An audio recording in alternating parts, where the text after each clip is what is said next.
Hey Fighting Knights fans, and welcome back to your weekly sports report, the Nightly Review. I'm Dani Rivera, alongside Chad Beattie, here to catch you up with anything you might have missed over the week. Chad, we had a busy week this week again, like always, in athletics.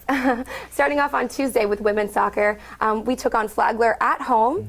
Big game for us, 3-1, came out with the win. Paige Megason with an awesome game, two goals for her. This was actually her first 2 goals as a Fighting Knight. Of her career. And it was really great because one of them actually made it to SportsCenter. So that's the 3rd time in Lynn history that we've made it to ESPN. So let's take a look at that clip.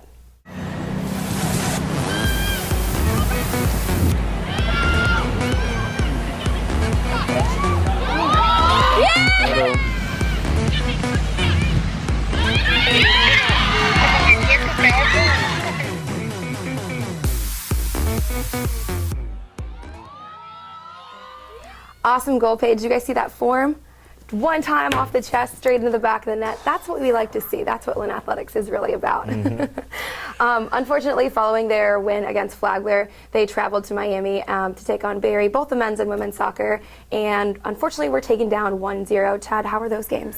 You know, it was tough to watch those games in the sense that we dominated possession, we dominated statistically on both sides, in shots and corner kicks. Really, just a great performance all around from both teams, just not able to find the back of the net. You know, the girls coming off that big win against Flagler, and they carried that over the first half, but unlucky goal in the end of the first half for the women just doomed them in, and the guys just not able to convert on some chances, and hopefully they'll both be able to take care of their jobs this week. So the women's game will start at 1 p.m., followed by the men's at 3:30. But don't forget to stay tuned because on Saturday we kick off conference play in the Sunshine State Conference, where we host Nova looking for some serious revenge after being taken down earlier this season by them. And fans, don't worry if you can't make the game. For our fans abroad and for our fans in the United States, we're going to have this game streamed live at LynnFightingKnights.com, so you'll be able to catch full video, full audio, all put together. It'll be a beautiful marriage, and hopefully it'll be a great victory for the Fighting Knights. We're going to move away from the pitch now and move on to some running. The Fighting Knights were in action this past weekend in Tampa, the Tampa Invitational. The team finished 9th out of 12 teams overall, and Gabriella Wyke once again proving that she's one of the top runners in our conference, finishing 15th out of 125 runners, but 5th amongst all SSC running. So it was a pretty good showing by her, as well as we had some good individual performances by Sarah Northup. Freshman had a career best time. So we've got some good motivation, good advancement of the team the last couple weeks, and hopefully we'll be able to take this momentum when we go to the happiest place on earth. Oh, how I love Disney World. They're going to the Walt Disney World Classic, and that's going to be October 12th. So good luck to all the Fighting Knights when they take on that race. Miles and miles of happiness there. And speaking of miles and miles, someone who drives the ball significantly farther than me, miles and miles longer than me on the golf course, we have Samantha Smolin in studio here from the women's golf team. Hey Sam, how are we doing? Good. Good. So we haven't talked about women's golf much for a little while. You guys were at the Lady Falcon Invitational a couple weeks ago. Talk about the team performance and your tying for 2nd place individually. Yeah, sure.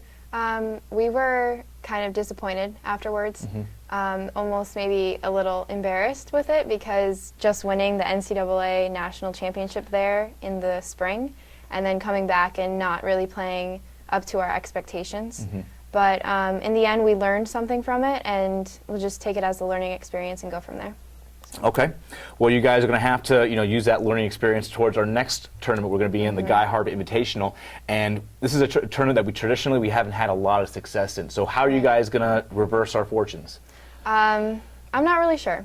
I mean, normally we usually play really good practice rounds, and then we get out there and we're ready to play, but then maybe some things happen, like you hit a bad shot and you can't get back from it or something like that. So some things are not in our control, but we're going to try to control it as best as we can, I think.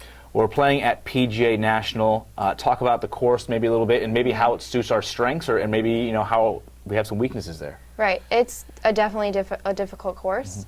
The yardage is longer than most of the courses that we play in the fall. So we have to deal with that, and the strength of the competition is really tough. Basically, every single team in our conference is there. So it's most essentially the hardest tournament that we play in. Yep. All right, well, good luck at the Guy Harvey Invitational. Thank you. The Fighting Knights will be in action on October 7th and 8th. Both the men and the women will be at this tournament. So, again, we wish you luck at Guy Harvey, okay, and Thanks. PGA. Thank you. Last but certainly not least, I want to catch up with some volleyball action. Going 1-1 over the weekend. Friday, we were taken down by Florida Southern in our first conference match of the season, but luckily we came out with a huge victory over Eckerd, who is number 2 in conference standings, which was a huge game for us. The crowd was roaring, and we caught up with Olivia with Katie Knight to see what they had to say about that. I'm here with Katie Knight, a freshman on the volleyball team. This weekend, the Fighting Knights opened Sunshine State Conference play with a 3-1 loss to Florida Southern on Friday night before beating Eckerd 3-1 at home on Saturday.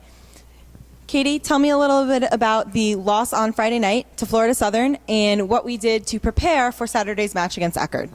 On Friday, that was our first conference game, so we were getting prepared for that. And we ended up losing, but we shook it off, and we started fresh on Saturday and came out with a win. Okay. Katie, Saturday was your first career double-double. You had, over the course of the weekend, you had 27 digs. You're playing great defense. You're also playing great offense for the Fighting Knights. You're kind of the best of both worlds out there on the court. Tell me a little bit about how you achieved such success this weekend and what you do to help motivate your teammates. Just staying really positive for myself and for the team really helps me get through hard times in the game, and it really pushes us. Thanks, Olivia. And don't forget to catch up with the Knights this weekend, looking to keep up the momentum on Friday. They take on Florida Tech at 7 p.m. And Saturday, they'll be playing Beattie at 4 p.m. That's all we have for today. But for your latest news and standings for everything Lynn Athletics, you can always go to lynnfightingknights.com.